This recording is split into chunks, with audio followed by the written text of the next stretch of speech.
Hi, everyone. Welcome to Toward Languages of Place with Anne DeForest and Nathaniel Popkin. Anne DeForest's writing, as well as her practice as a walking artist, centers on the resonance of place.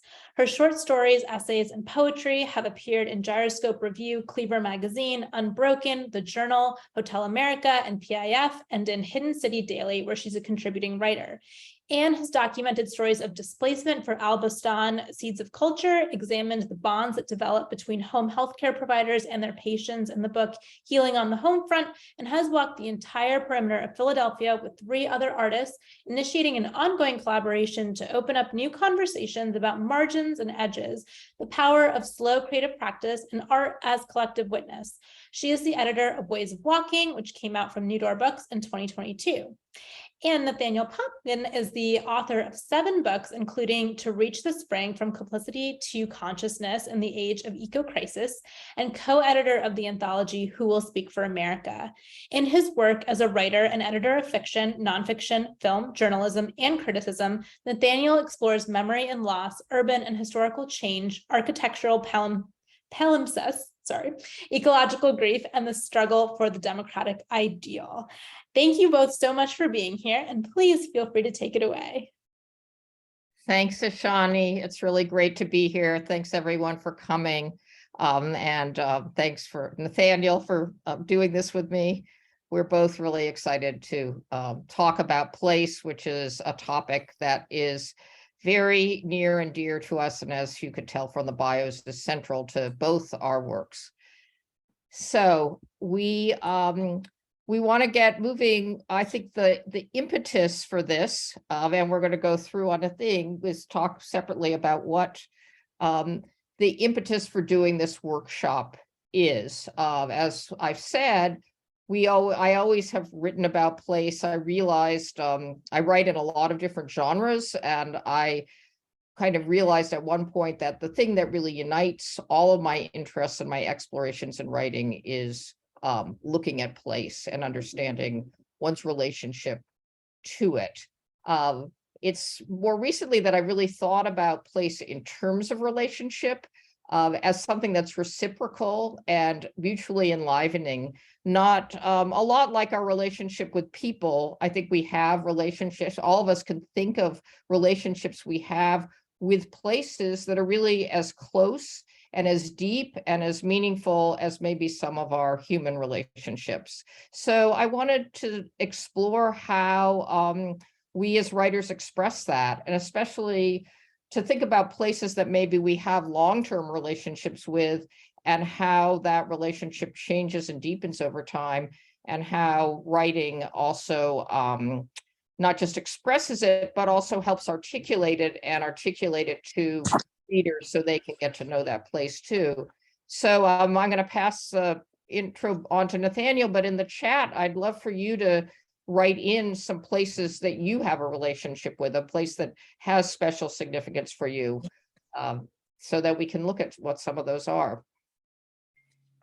Awesome. And, Anne asked me to do this because places where my work seems to collect over the many years, and I've thought a lot about how to evoke it. I think maybe a little bit less about the relationship between place and more about how, as writers, we can develop languages of place to reveal, or as it says on the screen, illuminate something that's true. I would also like to posit here, and you'll see here that there's something that's space, which is a kind of objective relationship of objects out there in the world. And in my mind, that exists.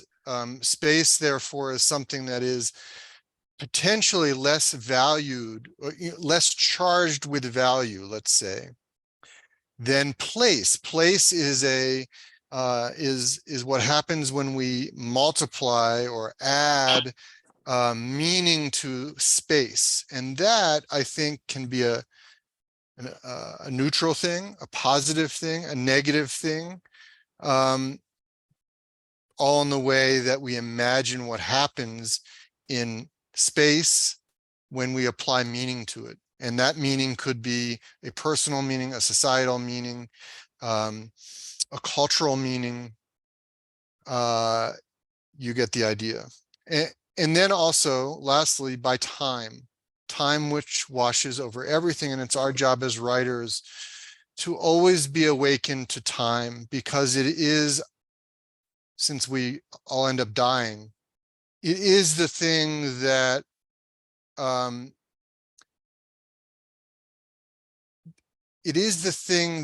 is the relationship between ourselves and space. Mhm. And so we're going to ask you to pay attention to time in this exercise today. It's going to be a very simple exercise. And to introduce it, Anne chose a couple quotes.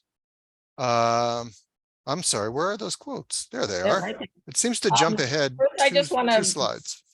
just say there are just a few things I hope you're looking in the chat about the wonderful variety of places that are mentioned here. And I love that there's some that are as big as the ocean and some that are as specific as a road in, I think it was in a rustic road in northern Wisconsin. And I love, there's something about the big and specific cities, places you live, places. Atlantic City, woo! Atlantic City. Yeah.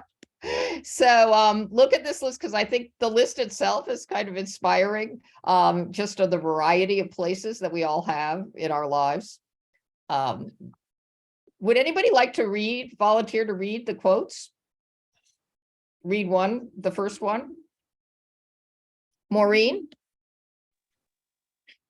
This is, I'll give an introduction to it. So this book is a very seminal book for me, Italo Calvino's 6 Memos for the Next Millennium. And this is at the very end of the book. These are lectures that he was preparing to give at Harvard right before he died. I would recommend it to any writer. I gave it to Nathaniel to read. So read the beginning, because that's kind of this is my impetus. Okay. Multiplicity. Think what it would be to have a work conceived from outside the self, to give speech to that which has no language, to the bird perching on the edge of the gutter, to the tree in fall, to stone. Whoops, it's gone. Sorry about that. To cement, to plastic. Thank you.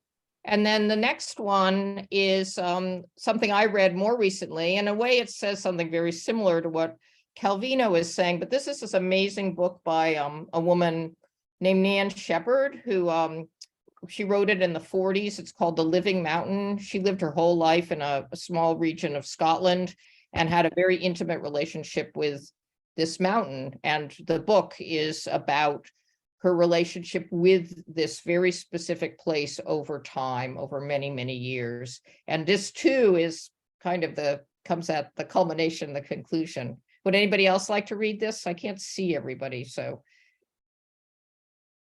Go for it, someone. I'll read it. Okay. I began to discover the mountain in itself. Everything became good to me. Its contours, its colors, its water and rock, flowers and birds. This process has taken many years and is not yet complete. Knowing another is endless, and I have discovered that man's experience of them enlarges rock, flower, and bird. The thing to be known grows with the knowing. Thank you. So those are sort of our guides and inspirations for what we're about to do. And as Nathaniel said, the exercises we're doing are pretty simple and generative, as opposed to writing like a piece, a short piece. We developed what we're calling three sketches that will keep filling in your relationship with place and maybe stimulate something that could lead to a written piece later on. And maybe we'll have time at the end where if you want to refine it into something you can. But right now we're going to start with these generative exercises. And I would just add one thing is that you can see how we're approaching this, and it's reflected in the two quotes, is we're making a personal approach to something, a place, and then we're going to try to step back from it in a way, and then step back into it as that relationship develops over time, as Nan Shepherd said in her quote. So that's just a concept to put in your heads, and take it away. So that the idea is to really begin when we think in terms of relationship. One of the things I think I wrote about in the description of this is that you often read pieces, and I know when I first started reading literature and analyzing literature, there's a lot about place as kind of backdrop. It's almost like a stage set for characters to act. And this is more about beginning by decentralizing the self and making the place more alive, more three-dimensional, much more than backdrop. So this is an exercise to start doing that. Oh, but this isn't the new, we changed this. So hang on. It's not right.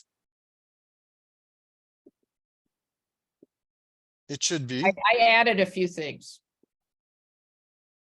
It's what it should be. It's what you sent me this morning. I put it in. Okay, hang on. I might not be seeing the right. It's correct. And we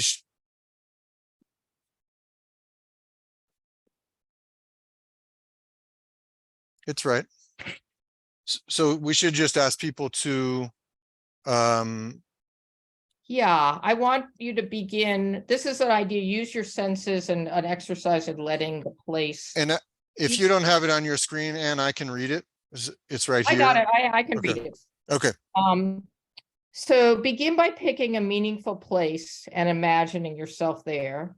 You can start in stillness, contemplating what's around you, or you can start by mentally moving through this place. Whether you're still or moving through, foreground what is all around you, diminishing your presence. You are there to watch and listen to what the place has to tell you.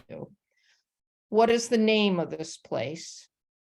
Does it have other names? What words come to mind as you contemplate this place? What do you notice with your five senses? Particular images, colors, sounds, smells, textures, and other physical sensations. Note the subtle as well as the most striking. And take 5 minutes to write those.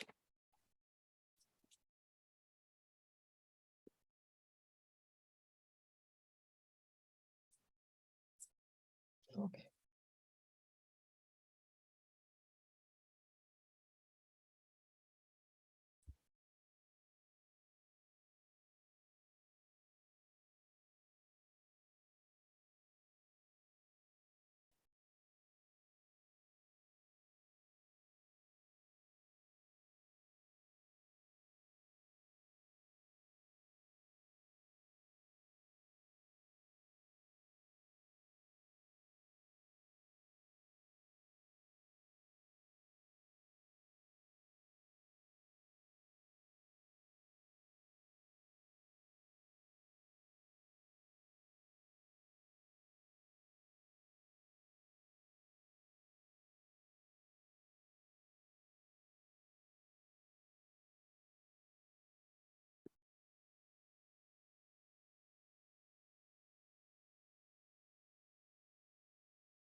Okay, now.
Okay.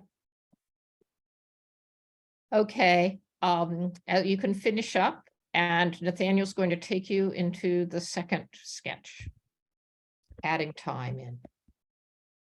Hello, everyone. Hopefully you enjoyed thinking about a place and describing it using your senses. One thing that always remains for me totally ineffable about this process is time. And time, and what do I mean by time? Time could be time of day. That is the angle of the sun or the sounds that occur at a certain time of day. The season, so a seasonal time, generational time, historical time, epochal. I mean, somebody I think put the ocean into the chat. I mean, time exists on many different scales, and you could represent it however you want. It also can be erased or disguised or hidden. Cities that collect time or collect human experience over time, forming place, sometimes erase that, and sometimes something else goes on top of it in a layering or a total erasure. So we're going to ask you, with those couple ideas in mind, broad ideas, of course that they are, to pay attention to time and the representation of time, which could be other kinds of beings that are there in the space, and when. Those that were before there, or perhaps before you or after you.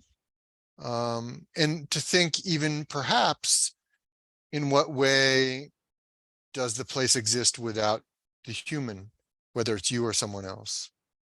In what way it will continue on into the future? Future is another way of rendering time. So I'll stop talking, and you can jot down some notes in using these questions simply as guides to apply time to the place that you have chosen. And again, 5 minutes.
All right, everyone. Hope that struck some notes for you as you consider writing a place. So we'll now move on to bringing it all together. And Anne, you want to introduce this third sketch Yes. and how you conceived it. So at the beginning, I was thinking of how do you remove or diminish yourself so that you can be in touch with the place itself, not so much as an extension of yourself or as a backdrop for your own actions or interactions, but as a place that you get to know on its own terms. But of course, a relationship is two ways. And I think the time exercise becomes a kind of a link in both thinking of the place in long term, beyond self, beyond our time, but also seeing our role in that place in time. So this is really coming back to your own personal experience of this place, what it means to you, and sort of drawing on what we've already done. I think that hoping that what you already wrote will inform what you write now. So this is just considering your role in this relationship. And again, 5 minutes, and then we'll share whatever you feel like sharing when we. And do you think we should go maybe 7 minutes for this, is because it's some actual writing and we're doing pretty well on time? Sure, 7 So minutes. then, We'll finish. around 4:35 or 36. I'm Yeah. sorry. Yeah, that's right. We'll end this sketch. And Okay. then begin sharing. Yeah, and if you feel like bringing things together, if you get to the end of the questions and start bringing everything together, feel free to do that. How long have you known this place? What are 3 to 4 memories? They don't all have to be happy. How do those memories define the place? What in this place arouses strong feelings?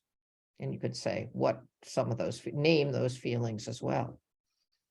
What do you love most about this place? What about this place would you change if you could?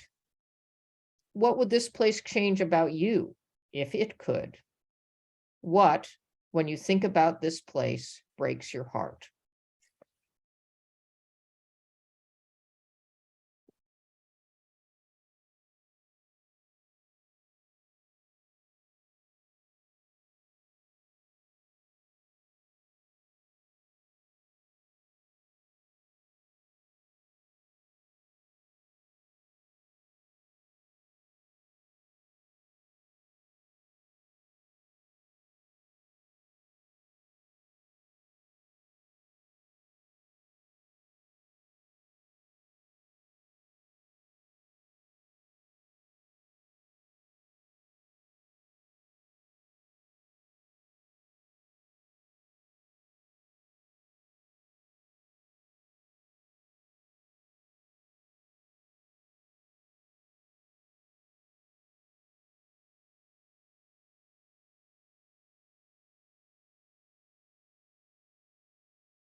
How's everyone feeling?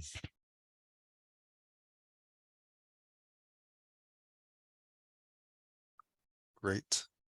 Maureen says, thumbs up. Any more thumbs up?